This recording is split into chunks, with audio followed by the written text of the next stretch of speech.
Chapter 7, St. Francis, a Biography by G.K Chesterton. This is a Buhay Farm Library recording. Chapter 7, The Three Orders. There is undoubtedly a sense in which 2 is company and 3 is none. There is also another sense in which 3 is company and 4 is none, as is provided by the procession of historic and fictitious figures moving 3 deep. The famous trios like the 3 Musketeers or the 3 Soldiers of Kipling. But there is yet another and a different sense in which 4 is company and 3 is none, if we use the word company in the vaguer sense of a crowd or a mass. With the 4th man enters the shadow of a mob. The group is no longer one of 3 individuals, only conceived individually.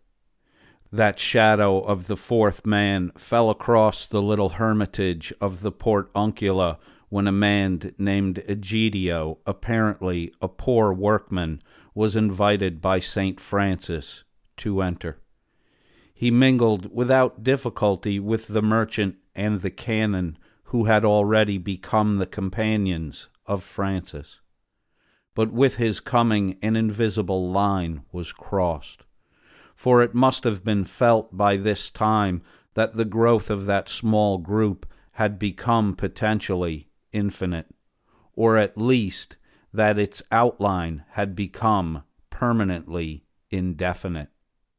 It may have been in the time of that transition that Francis had another of his dreams, full of voices, but now the voices were a clamor of the tongues of all nations, Frenchmen and Italians and English and Spanish and Germans, telling of the glory of God, each in his own tongue, a new Pentecost and a happier Babel.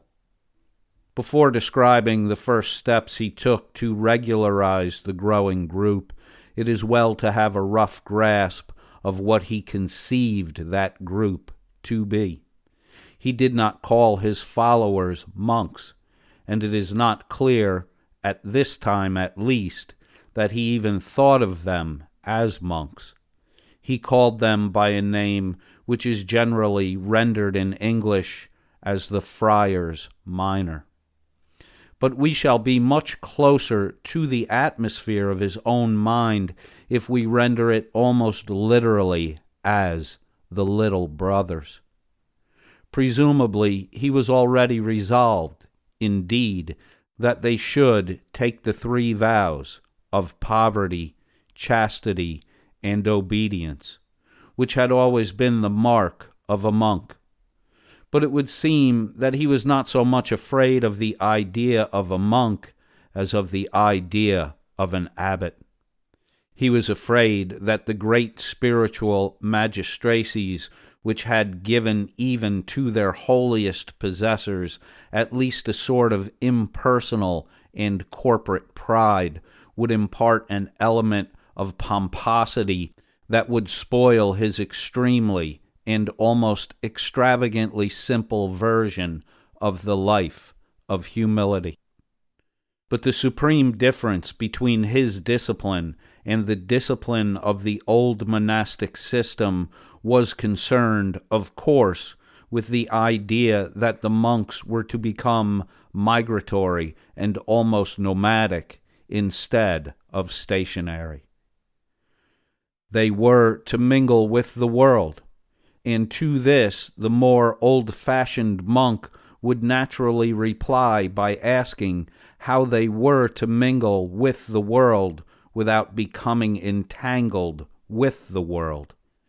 It was a much more real question than a loose religiosity is likely to realize, but St. Francis had his answer to it, of his own individual sort, and the interest of the problem is in that highly individual answer. The good bishop of Assisi expressed a sort of horror at the hard life which the little brothers lived at the Portuncula, without comforts, without possessions, eating anything they could get and sleeping anywhere on the ground. St. Francis answered him with that curious and almost stunning shrewdness which the unworldly can sometimes wield like a club of stone. He said, if we had any possessions, we should need weapons and laws to defend them. That sentence is the clue to the whole policy that he pursued. It rested upon a real piece of logic, and about that he was never anything but logical. He was ready to own himself wrong about anything else, but he was quite certain he was right about this particular rule. He was only once seen angry, and that was when there was talk of an exception to this rule. His argument was this: that the dedicated man might go anywhere among any kind of men, even the worst kind of men, so long as there was nothing by which they could hold him. If he had any ties or needs like ordinary men, he would become like ordinary men. St. Francis was the last man in the world to think any the worse of ordinary men for being ordinary. They had more affection and admiration from him than they are ever likely to have again. But for his own particular purpose of stirring up the world to a new spiritual enthusiasm, he saw with a logical clarity that was quite reverse of fanatical or sentimental, that friars must not become like ordinary men, that the salt must not lose its savor even to turn into human nature's daily food. And the difference between a friar and an ordinary man was really that a friar was freer than an ordinary man. It was necessary that he should be free from the cloister, but it was even more important that he should be free from the world. It is perfectly sound common sense to say that there is a sense in which the ordinary man cannot be free from the world, or rather ought not to be free from the world.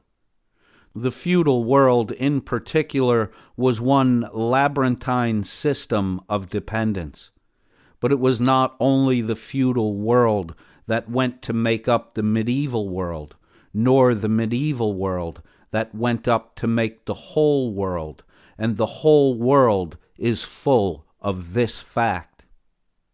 Family life, as much as feudal life, is in its nature a system of dependence.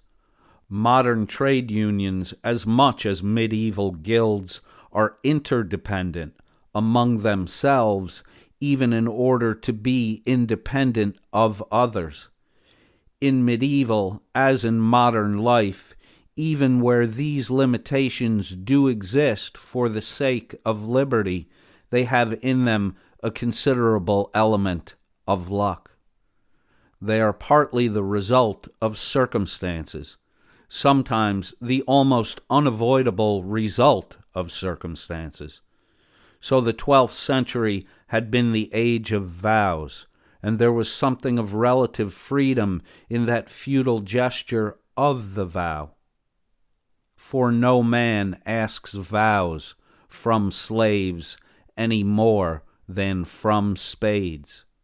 Still, in practice, a man rode to war in support of the ancient house of the column or behind the great dog of the stairway, largely because he had been born in a certain city or countryside. But no man need obey little Francis in the old brown coat unless he chose to. Even in his relations with his chosen leader, he was in one sense relatively free compared with the world around him. He was obedient but not dependent. and he was as free as the wind. He was almost wildly free in his relation to that world around him. The world around him was, as has been noted, a network of feudal and family and other forms of dependence. The whole idea of St. Francis was that the little brothers should be like little fishes who could go freely in and out of that net. They could do so precisely because they were small fishes, and in that sense, even slippery fishes. There was nothing that the world could hold them by, for the world catches us mostly by the fringes of our garments, the futile externals of our lives. One of the Franciscans says later, "A monk should own nothing but his harp," meaning, I suppose, that he should value nothing but his song, the song with which it was his business as a minstrel to serenade every castle and cottage, the song of the joy of the Creator in his creation and the beauty of the brotherhood of men. In imagining the life of this sort of visionary vagabond, we may already get a glimpse also of the practical side of that asceticism which puzzles those who think themselves practical. A man had to be thin to pass always through the bars and out of the cage. He had to travel light in order to ride so fast and so far. It was the whole calculation, so to speak, of that innocent cunning that the world was to be outflanked and outwitted by him, and be embarrassed about what to do with him. You could not threaten to starve a man who was ever striving too fast. You could not ruin him and reduce him to beggary, for he was already a beggar. There was a very lukewarm satisfaction even in beating him with a stick, when he only indulged in little leaps and cries of joy because indignity was his only dignity. You could not put his head in a halter without the risk of putting it in a halo. But one distinction between the old monks and the new friars counted especially in the matter of practicality and especially of promptitude. The old fraternities, with their fixed habitations and enclosed existence, had the limitations of ordinary householders. However simply they lived, there must be a certain number of cells or a certain number of beds, or at least a certain cubic space for a certain number of brothers. Their numbers, therefore, depended on their land and building material. But since a man could become a Franciscan by merely promising to take his chance of eating berries in a lane or begging a crust from a kitchen, of sleeping under a hedge or sitting patiently on a doorstep, there was no economic reason why there should not be any number of such eccentric enthusiasts within any short period of time. It must also be remembered that the whole of this rapid development was full of a certain kind of democratic optimism that really was part of the personal character of St. Francis. His very asceticism was in one sense the height of optimism. He demanded a great deal of human nature, not because he despised it, but rather because he trusted it. He was expecting a very great deal from the extraordinary men who followed him, but he was also expecting a good deal from the ordinary men to whom he sent them. He asked the laity for food as confidently as he asked the fraternity for fasting. But he counted on the hospitality of humanity because he really did regard every house as the house of a friend. He really did love and honor ordinary men and ordinary things. Indeed, he may say that he only sent out the extraordinary men to encourage men to be ordinary. This paradox may be more exactly stated or explained when we come to deal with the very interesting matter of the third order, which was designed to assist ordinary men to be ordinary with an extraordinary exaltation. The point at issue at present is the audacity and simplicity of the Franciscan plan for quartering its spiritual soldiery upon the population, not by force, but by persuasion, and even by the persuasion of impotence. It was an act of confidence, and therefore a compliment. It was completely successful. It was an example of something that clung about St. Francis always, a kind of tact that looked like luck because it was as simple and direct as a thunderbolt.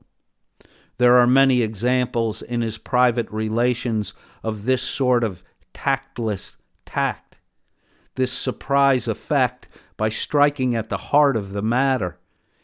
It is said that a young friar was suffering from a sort of sulks between morbidity and humility, common enough in youth and hero worship, in which he had got it into his head that his hero hated or despised him.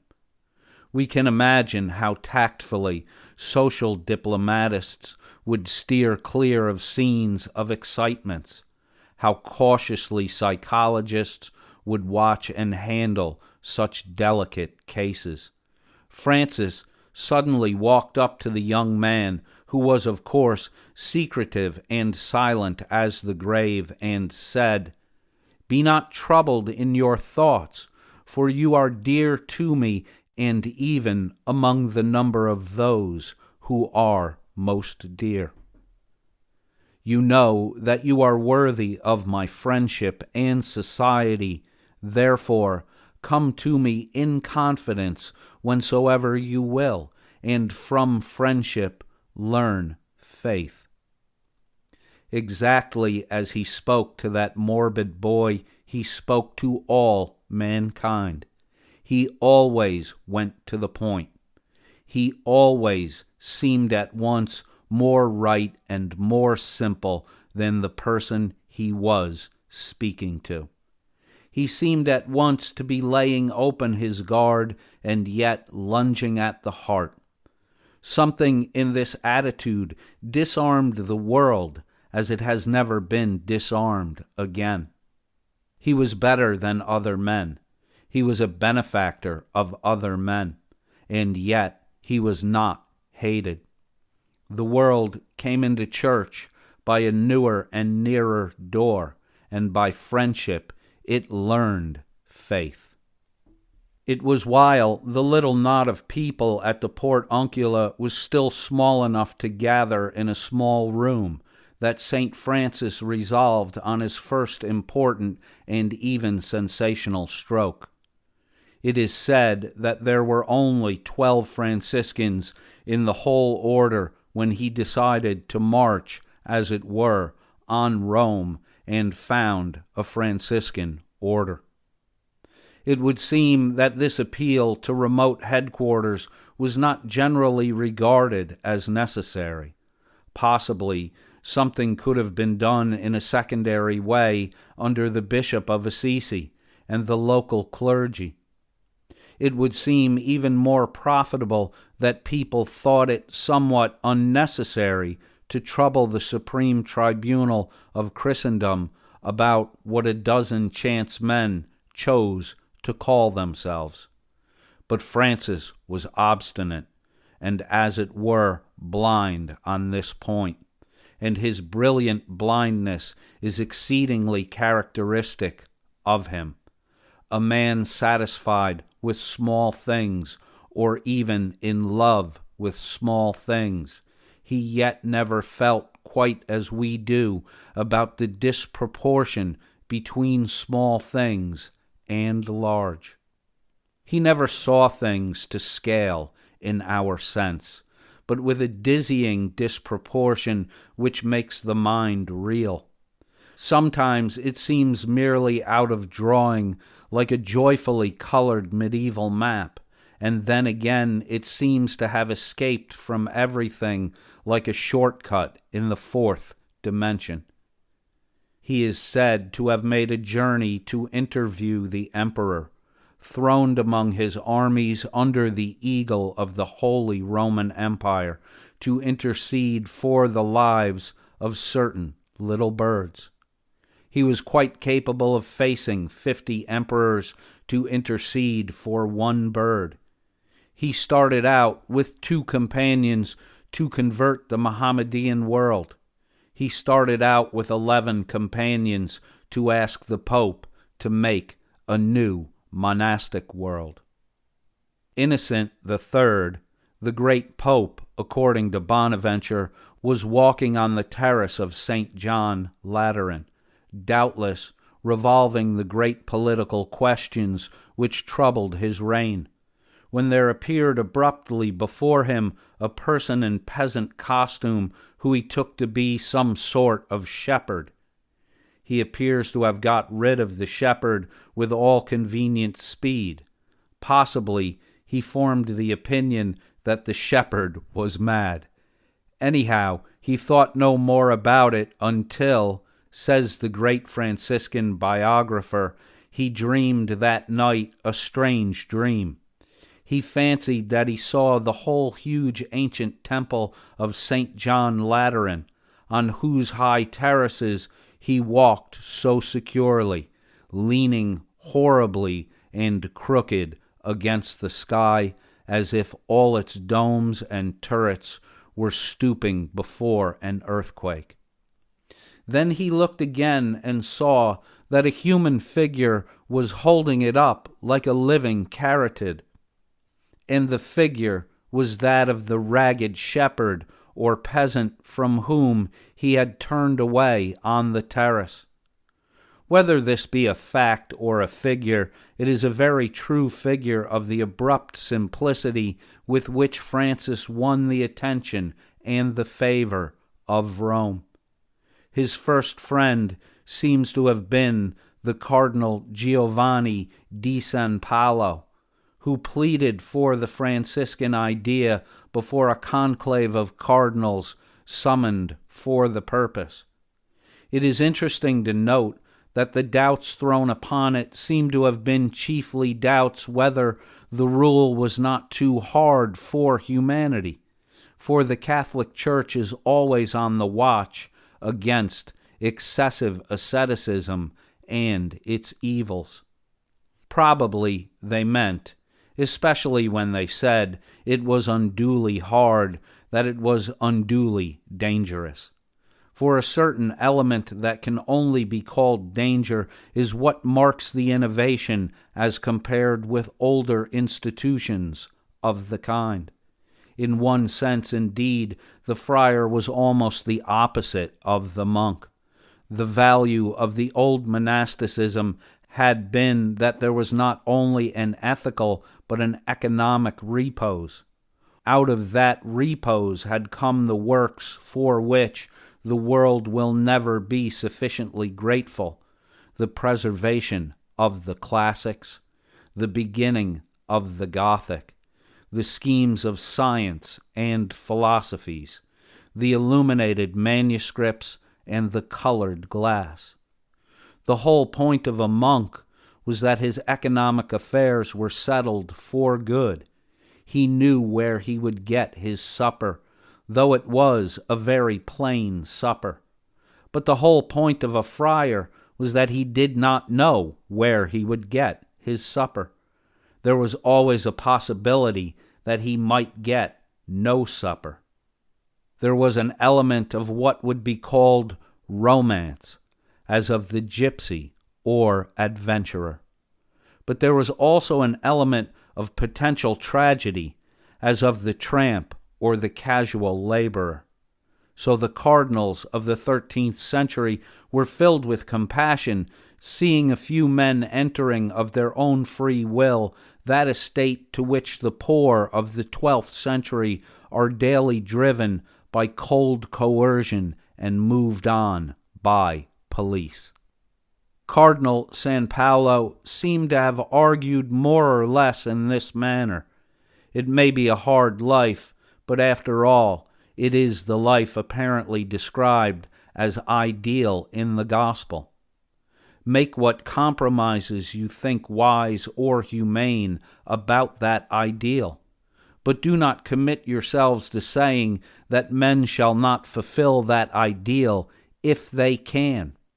We shall see the importance of this argument when we come to the whole of that higher aspect of the life of St. Francis, which may be called the imitation of Christ. The upshot of the discussion was that the Pope gave his verbal approval to the project and promised a more definite endorsement if the movement should grow to more considerable proportions. It is probable that Innocent, who was himself a man of no ordinary mentality, had very little doubt that it would do so. Anyhow, he was not left long in doubt before it did do so. The next passage in the history of the order is simply the story of more and more people flocking to its standard.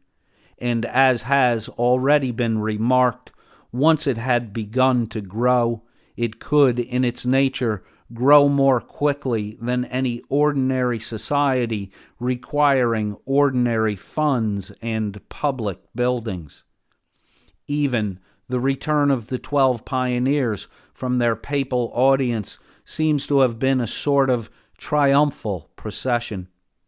In one place in particular, it is said, the whole population of a town, men, women, and children, turned out, leaving their work and wealth and homes exactly as they stood, and begging to be taken into the army of God on the spot. According to the story, it was on this occasion that St. Francis first foreshadowed his idea of the Third Order, which enabled men to share in the movement without leaving the homes and habits of normal humanity. For the moment, it is most important to regard this story as one example of the riot of conversion with which he was already filling all the roads of Italy.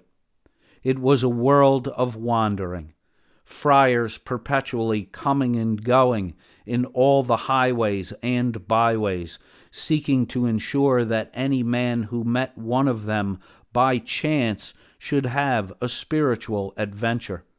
The first order of St. Francis had entered history. This rough outline can only be rounded off here with some description of the second and third orders, though they were founded later and at separate times. The former was an order for women and owed its existence, of course, to the beautiful friendship of St. Francis and St. Clare.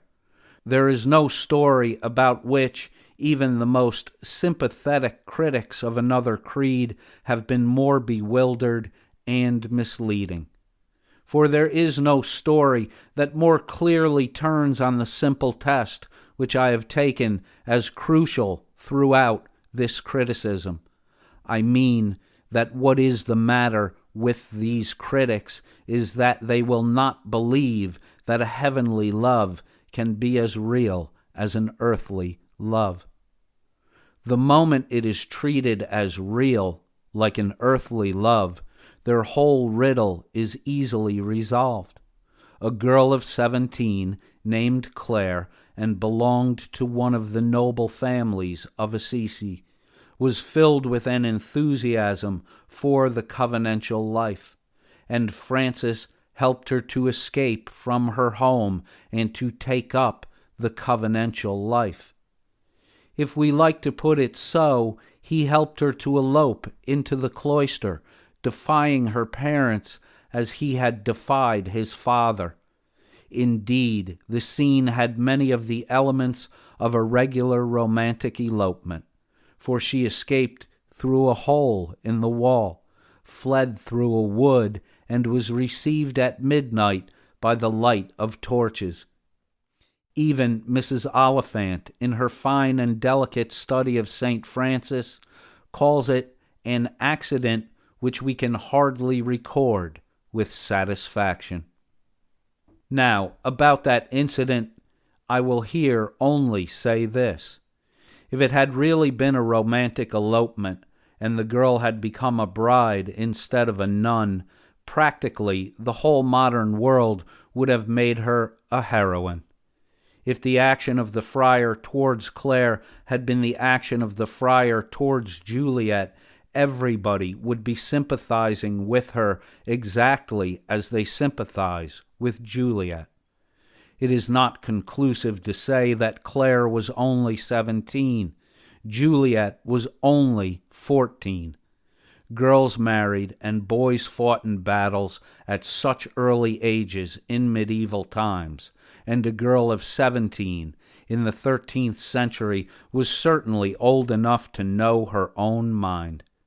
There cannot be the shadow of a doubt for any sane person, considering subsequent events, that St. Clare did know her own mind. But the point for the moment is that modern romanticism entirely encourages such defiance of parents when it is done in the name of romantic love. For it knows that romantic love is a reality, but it does not know that divine love is a reality. There may have been something to be said for the parents of Clare. There may have been something to be said for Peter Bernardone. So there may have been a great deal to be said for the Montagues or the Capulets, but the modern world does not want it said, and does not say it. The fact is that as soon as we assume for a moment as a hypothesis what St. Francis and St. Clare assumed all the time as an absolute, that there is a direct divine relation more glorious than any romance. The story of St. Clare's elopement is simply a romance with a happy ending, and St. Francis is the St. George or knight-errant who gave it a happy ending. And seeing that some millions of men and women have lived and died treating this relation as a reality, a man is not much of a philosopher if he cannot even treat it as a hypothesis. For the rest, we may at least assume that no friend of what is called the emancipation of women will regret the revolt of St. Clare. She did most truly, in the modern jargon, live her own life, the life that she herself wanted to lead, as distinct from the life into which parental commands and conventional arrangements would have forced her. She became the foundress of a great feminine movement which still profoundly affects the world, and her place is with the powerful women of history. It is not clear that she would have been so great or so useful if she had made a runaway match, or even stopped at home and made a marriage day covenants. So much any sensible man may well say considering the matter merely from the outside, and I have no intention of attempting to consider it from the inside. If a man may well doubt whether he is worthy to write a word about St. Francis, he will certainly want words better than his own to speak of the friendship of St. Francis and St. Clare. I have often remarked that the mysteries of this story are best expressed symbolically in certain silent attitudes and actions, and I know no better symbol than that found by the felicity of popular legend, which says that one night the people of Assisi thought the trees and the holy house were on fire, and rushed up to extinguish the conflagration. But they found all quiet within, where St. Francis broke bread with St. Clare at one of their rare meetings, and talked of the love of God.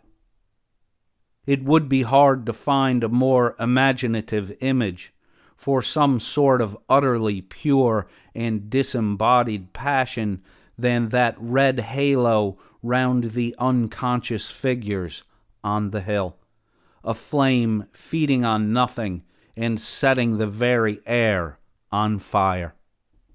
But if the second order was the memorial of such an unearthly love, the third order was as solid a memorial of a very solid sympathy with earthly loves and earthly lives. The whole of this feature in Catholic life, the lay orders in touch with clerical orders, is very little understood in Protestant countries and very little allowed for in Protestant history. The vision which has been so faintly suggested in these pages has never been confined to monks or even to friars. It has been an inspiration to innumerable crowds of ordinary married men and women living lives like our own, only entirely different. That morning glory which St. Francis spread over earth and sky has lingered as a secret sunshine under a multitude of roofs and in a multitude of rooms.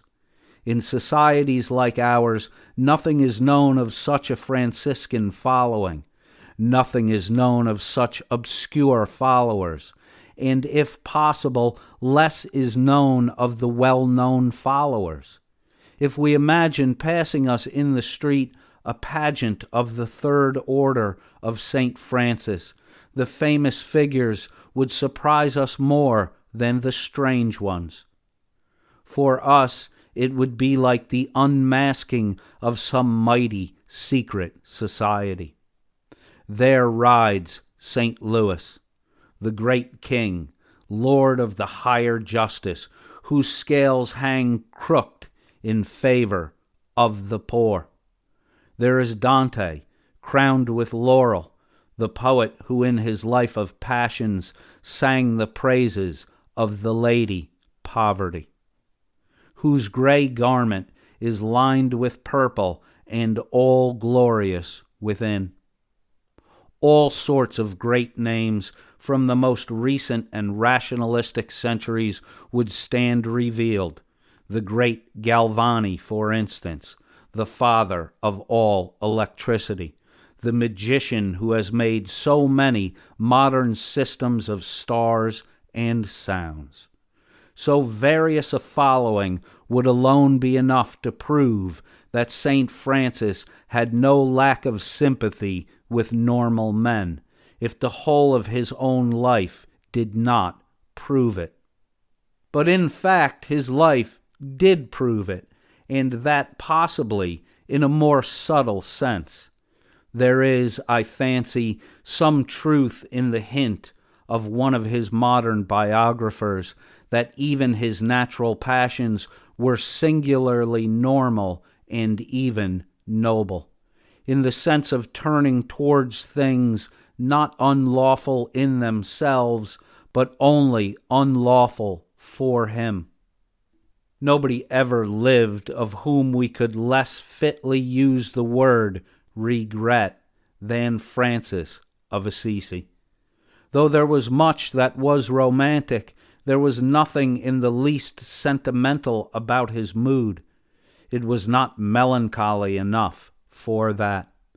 He was of far too swift and rushing a temper to be troubled with doubts and reconsiderations about the race that he ran, though he had any amount of self-reproach about not having run faster. But it is true, one suspects, that when he wrestled with the devil, as every man must to be worth calling a man, the whispers referred mostly to those healthy instincts that he would have approved for others.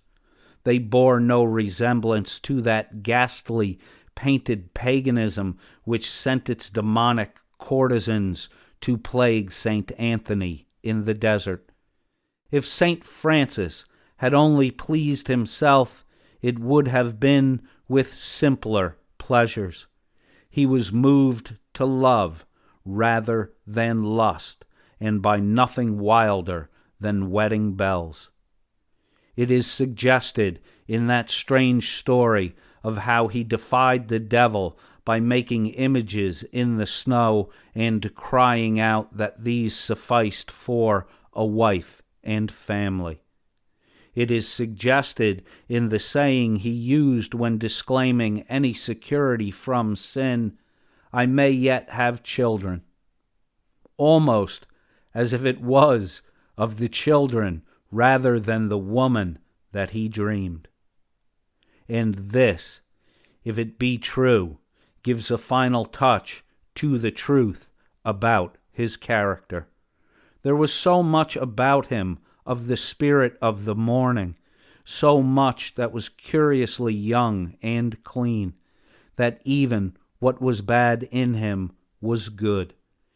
And it was said of others that the light in their body was darkness.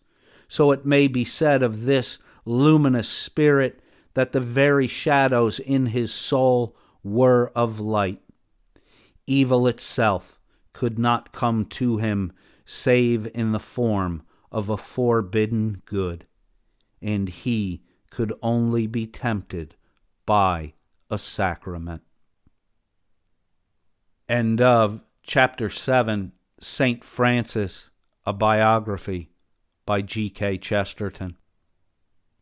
This recording is released under Creative Commons non-commercial license. Recorded by Robert Scott, October the 14th, 2020. This is a Buhay Farm Library recording.